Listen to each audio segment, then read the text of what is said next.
Vamos continuar falando sobre AIDS avançada e no vídeo de hoje nós vamos falar sobre toxoplasmose.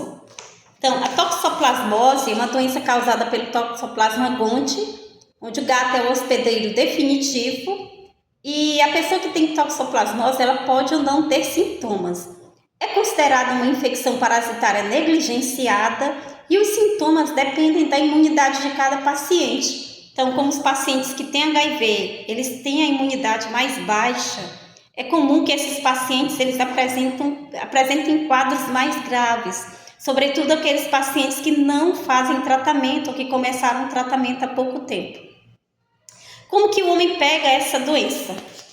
Então, o homem pega a toxoplasmose quando ele ingere os cistos das fezes de gatos infectados, também quando comem carnes cruas ou mal cozidas, também durante a gravidez, que a mãe passa para o filho. E em casos raros, a pessoa pode pegar toxoplasmose pela inalação de aerossóis contaminados, inoculação acidental, por exemplo, a pessoa se acidenta com material, se contamina com sangue de uma pessoa que tem toxoplasmose, principalmente pessoal que trabalha em laboratório, e também a pessoa pode pegar toxoplasmose pela transfusão de sangue e transplantes de órgãos.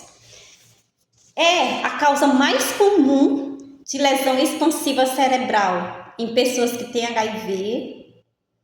A apresentação clínica da toxoplasmose ela é variável, e vai depender da topografia das lesões, do local onde a lesão está lá no cérebro, lá no sistema nervoso.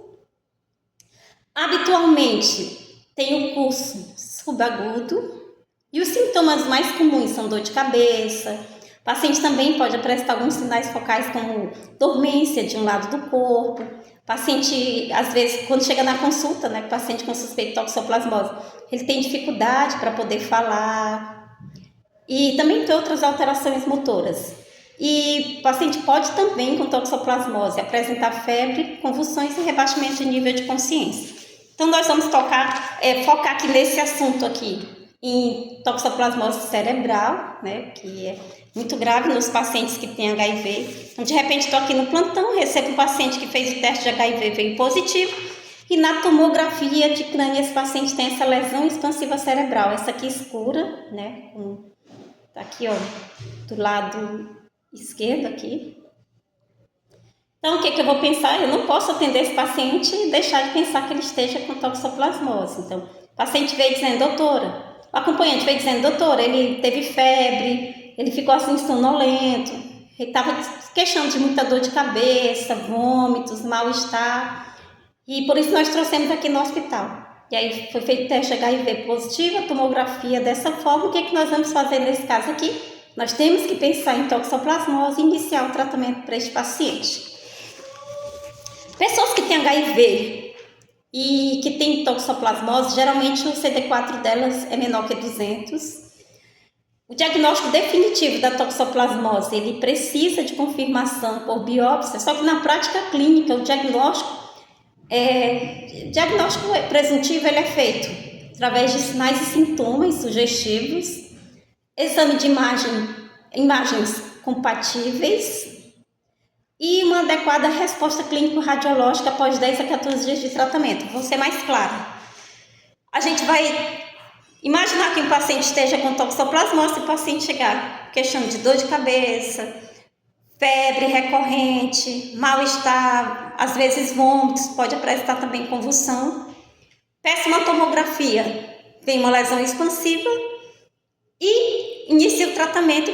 Depois de 10 a 14 dias do início do tratamento, o paciente começa a melhorar. Eu penso, olha, realmente era toxoplasmose.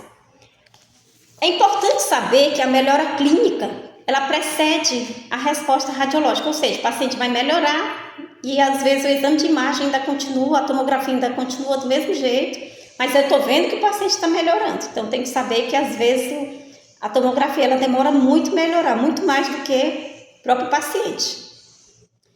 O exame de imagem, ele deve ser antecipado se o paciente tiver piora clínica, ou seja, eu só vou pedir o exame de imagem, só vou repetir essa tomografia daqui a 2 semanas, quando o tratamento terminar. Mas se o paciente estiver piorando, nós vamos pedir a tomografia antes.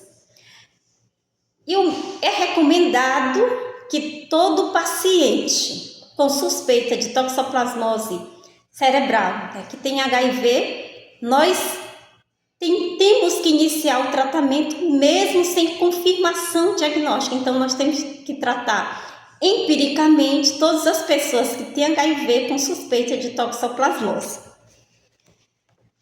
O que nós vamos ver no exame de imagem do paciente com toxoplasmose cerebral? Então, o paciente pode ter uma ou mais lesões cerebrais hipodensas com realce anelar ou nodular após o contraste, associada a edema perilesional. Também o paciente pode ter uma lesão localizada, né? Preferencialmente nos gânglios da base, lóbulos frontal e parietal, mas qualquer topografia é possível. Importante também saber que a tomografia de crânio com e sem contraste é o exame de imagem preferencial por sua maior disponibilidade, né? É mais fácil o paciente estar ali internado e ter ali no hospital disponível, mas a ressonância é o exame mais sensível, né, em relação à tomografia para identificar lesões pequenas ou da fossa posterior, né. Ela também é importante para apresentações atípicas, por exemplo, o paciente está com tomografia normal e também para apresentações hemorrágicas e encefalite difusa. Apesar de sensíveis para identificar lesões expansivas cerebrais, a tomografia e a ressonância apresentam baixa especificidade para diferenciar toxoplasmose cerebral de linfoma e tuberculoma. E o diagnóstico, doutora? Então, PCR positivo no líquido retirado da coluna de um paciente que esteja com suspeita de toxoplasmose, ele confirma o diagnóstico, mas o teste negativo também não exclui. Então, se eu estou achando que é toxoplasmose, mesmo que o exame tenha vindo negativo, eu vou tratar esse paciente. Pedir uma sorologia de toxoplasmose desse paciente, né? Um toxoplasma IgG, e ele veio reagente, e isso vai acontecer em mais de 90% a 95% dos casos. Então, um toxoplasma IgG ele é reagente em mais de 90% a 95% dos casos. Uma sorologia negativa torna o diagnóstico menos provável, mas como eu falei, um teste negativo não exclui o diagnóstico, e aí nós temos que manter esse tratamento empírico, se o teste vier negativo, até definir o diagnóstico. Doutora, em que momento que eu devo solicitar um neurologista no paciente que esteja com HIV e suspeita de toxoplasmose para poder fazer a biópsia? Então vamos lá.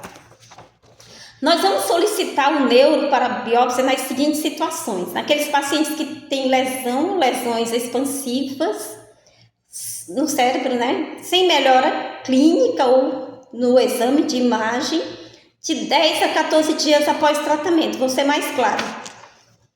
Recebi um paciente que eu estou achando que é toxoplasmose, comecei o tratamento nele.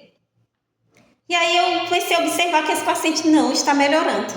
Aí depois de 2 semanas tratando, eu não, vou pedir neuro, porque pode ser outra doença e não toxoplasmose. Então, só repetindo aqui vou solicitar um neuro quando eu tiver uma lesão ou lesões expansivas, sem melhora, tanto melhora do paciente quanto do exame de imagem, 10 a 14 dias após o início do tratamento. Também vou pedir neuro naquelas situações que eu tenho alta suspeita que o diagnóstico esteja outro. Por exemplo, estou com um paciente aqui com uma lesão expansiva única na ressonância e o exame de toxoplasmose veio negativo. Ou estou aqui com um paciente que tem uma ou várias lesões expansivas cerebrais, só que o CD4 desse paciente está bom e a carga viral está indetectável. Eu acho que não é toxoplasmose, não. Melhor o neuro vir aqui para poder fazer uma biópsia. E como que é feito o tratamento? Então, tratamento, ele é feito com sulfadiazina, 500 mg, via oral de 6 em 6 horas, né? Junto com pirimetamina, junto com ácido folínico. Então, essa sulfadiazina vai depender do peso do paciente. Se o paciente tiver menos de 60 quilos, vai ser 1000 miligramas de 6 em 6 horas, durante 6 semanas. Se o paciente tiver mais de 60 quilos, serão 1.500 miligramas de 6 em 6 horas por 6 semanas. Junto com a sulfadiazina, nós vamos prescrever a pirimetamina, 25 miligramas. Então, nós vamos fazer 200 miligramas no primeiro dia, ou seja, 8 comprimidos no primeiro dia. E a partir do primeiro dia, nós vamos fazer, se a pessoa tiver menos de 60 quilos, 2 comprimidos, uma vez ao dia, durante 6 semanas. E se a pessoa tiver mais de 60 quilos, nós vamos fazer 3 comprimidos, uma vez ao dia, durante 6 semanas. Junto com a sulfadiazina e a pirimetamina, eu vou prescrever também o ácido folínico, 10 miligramas, uma vez ao dia, também durante 6 semanas.